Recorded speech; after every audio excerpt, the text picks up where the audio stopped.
ধর্ম বিষয়ক উপদেষ্টা ডক্টর আ.ফ.ম. খালিদ হোসেন বলেছেন, বৈষম্য বিরোধী শিক্ষার্থীদের আন্দোলনে সারা দেশে নিহত শহীদ ও আহতদের নিয়ে একটি ফাউন্ডেশন গড়ার প্রক্রিয়া শুরু করবে সরকার। দুপুরে চট্টগ্রাম মেডিকেল কলেজ হাসপাতালে আহত শিক্ষার্থীদের চিকিৎসার খোঁজ খবর ও প্রশাসনের সাথে মতবিনিময় সভার পর সাংবাদিকদের এসব কথা বলেন ধর্ম বিষয়ক উপদেষ্টা। পরে চট্টগ্রামে বৈষম্য বিরোধী শিক্ষার্থীদের আন্দোলনে আহত শিক্ষার্থীদের খোঁজ খবর নেন তিনি। এই সময় শিক্ষার্থীদের পরিবারের খোঁজ খবর নেন এই উপদেষ্টা। বৈষম্য বিরোধী ছাত্র আন্দোলনের সমন্বয়ক সার্জিস আলম, হাসনাত আবদুল্লাহ ও আজ সুন্নাহ ফাউন্ডেশনের চেয়ারম্যান মাওলানা শেখ মোহাম্মদ আহমদুল্লাহ সহ প্রশাসনের ঊর্ধ্বতন কর্মকর্তারা এই সময় উপস্থিত ছিলেন।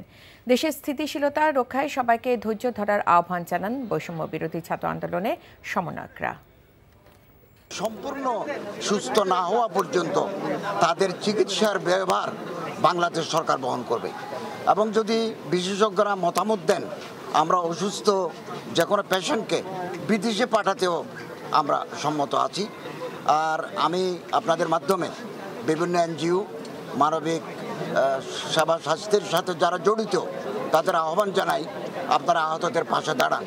এত বড় একটা ক্ষতপূর্ণ রাষ্ট্রের সংশোধনের জন্য যে একটি সময় প্রয়োজন, সেই সময়টুকু না দিয়ে তারা যদি তাদের জায়গা থেকে এই ব্লকেটগুলো বিভিন্ন জায়গায় করে, তার মানে তারা রাষ্ট্রের স্থিতিশীল অবস্থা হওয়ার জন্য যে ফ্লোটি দরকার, এই ফ্লোতে বাধা দিচ্ছে এবং তাদের অবশ্যই ভিন্ন কোনো উদ্দেশ্য রয়েছে। আপনারা যদি জনমুখী কোনো সিদ্ধান্তের বাইরে গিয়ে সিন্ডিকেট বা মাফিয়া তন্ত্র তৈরি করে বাজার ব্যবস্থাপনার মধ্যে কোনো ধরনের অসন্তুষ্টি তৈরি করেন, তাহলে ছাত্র নাগরিক সেই সিন্ডিকেটগুলো সমূলে উৎপাদন করবে।